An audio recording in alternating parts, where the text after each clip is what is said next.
বন্ধুরা তোমরা সবাই কমেন্টে বলতে থাকো আমি রান্না জানি কিনা, তাই আজকে তোমাদেরকে আমি চিংড়ি মাছের ভুনা রান্না করে দেখাবো।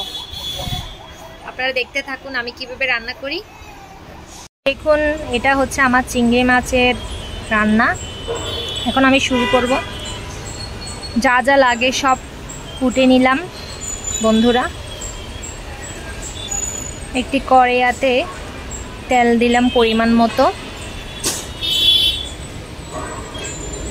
তেলগুলোকে একটু নাড়াতে হবে বন্ধুরা। এখন তেলগুলো নেড়ে চেড়ে দিলাম তেলগুলোকে বন্ধুরা। চিংড়ি মাছগুলো তেলগুলো যখন গরম হয়ে যাবে চিংড়ি মাছগুলো দিয়ে দিলাম। একে এক সব চিংড়ি মাছগুলো দিয়ে দিলাম। চিংড়ি মাছের কিছুটা পা ছিল ওইগুলো দিয়ে দিলাম। আসলে চিংড়ি মাছের পাগুলো একটু বড় ছিল ওই জন্য দিয়ে দিয়েছি। উল্টিয়ে পাল্টিয়ে দিতে হবে, ভালো করে লাল লাল করে ভেজে নিতে হবে। সব উঠিয়ে নিব। ভাজা হয়ে গিয়েছে।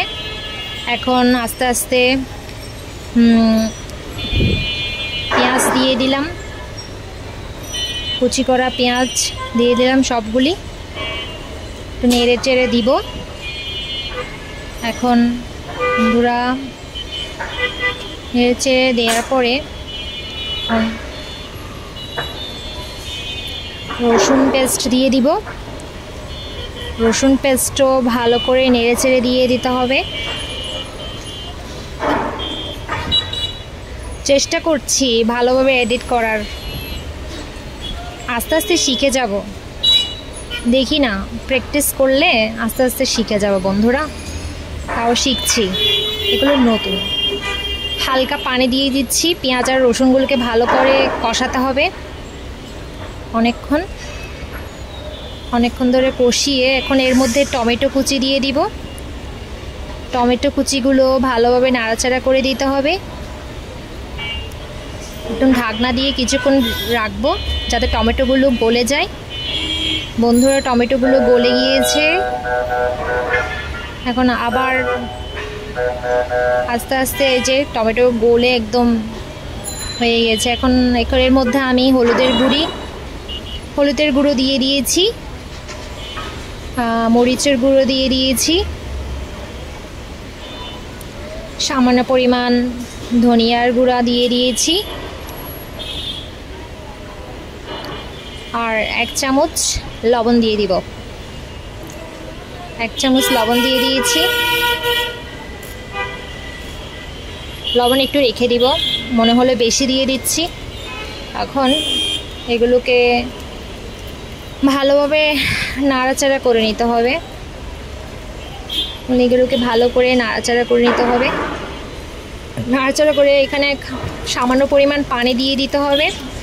ভালোভাবে নাড়াচাড়া করে একটা ঢাকনি দিয়ে দিব। একটা ঢাকনা দিয়ে দিলাম কিছুক্ষণের জন্য। ঢাকনাগুলো এখন দেখেন তেলগুলো উপরে উঠে এসেছে। কাঁচামরিচ দিয়ে দিয়েছি।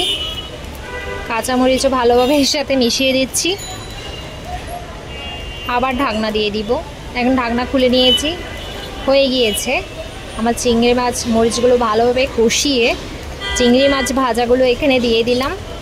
পুরো ভালো করে এই মরিচের কষানো মশলাগুলো এর সাথে ভালোভাবে মিশাতে হবে। আবার ঢাকনা দিয়ে দিচ্ছি যাতে মরিচগুলো ভালোভাবে কষানো মশলাগুলো এই চিংড়ি মাছের ভিতরে যায়। দেখুন কষাতে কষাতে এই পর্যায়ে এসেছে। দেখতে অনেক সুন্দর লাগছে তাই না বন্ধুরা? দেখুন বন্ধুরা এখন তেলগুলো উপরে উঠে এসেছে। এখন রান্নাটা হয়ে গিয়েছে বন্ধুরা।